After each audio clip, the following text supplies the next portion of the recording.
सगळ्यात महत्त्वाची, royal challengers Bengaluru जिंकली, मुंबई इंडियन्स जिंकली. याच्यानंतर ते जे राज्य आहे त्याची आणि त्याची प्रतिष्ठा काय संबंध आहे याचं कारण कुठलीही फ्रँचायझी ही त्या कंपनीच्या मालकाची असते, त्या संबंधित खेळाडूची असते. त्या राज्याचा कुठलाही संबंध येत नसतो त्याच्याशी. पण आपल्या नेत्यांना त्या लोकप्रियतेच्या लाटेवर, त्या उत्साहामध्ये, त्या उत्सवामध्ये सहभागी व्हायचं असतं आणि नेमकं तेच सिद्धरामय्यांनी केलं, DK शिवकुमार यांनी केलं.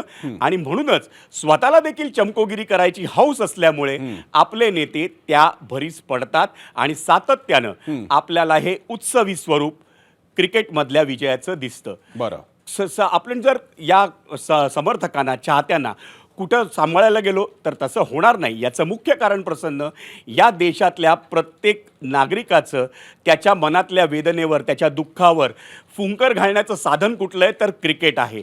जर त्याला त्याचं सेलिब्रेशन करायचं आयुष्यात सगळं विसरून, तर त्याचं निमित्त काय आहे तर क्रिकेटमधला विजय आहे. त्यामुळे आपल्याला लक्षात घ्यायला पाहिजे कोणाला, RCB प्रशासनाला, लक्षात घ्यायला पाहिजे कोणाला तर कर्नाटक प्रशासनाला. हा समर्थक, हा चाहता लाखोंच्या संख्येनं रस्त्यावर उतरणार आहे. आणि जर विराट कोहलीसारखा नायक, जो सुनंदनने म्हटलं, तो नायक जर त्यांना प्रोत्साहन देणार असेल, उद्या भेटूया, तर मला वाटतं ती लाखोंची गर्दी आणखी काहीतरी दुपटीने तिपटीने वाढते.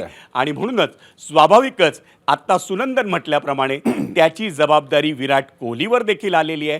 त्यामुळे त्याला त्या जबाबदारीतून मुक्त होता येणार नाही. प्रसन्न.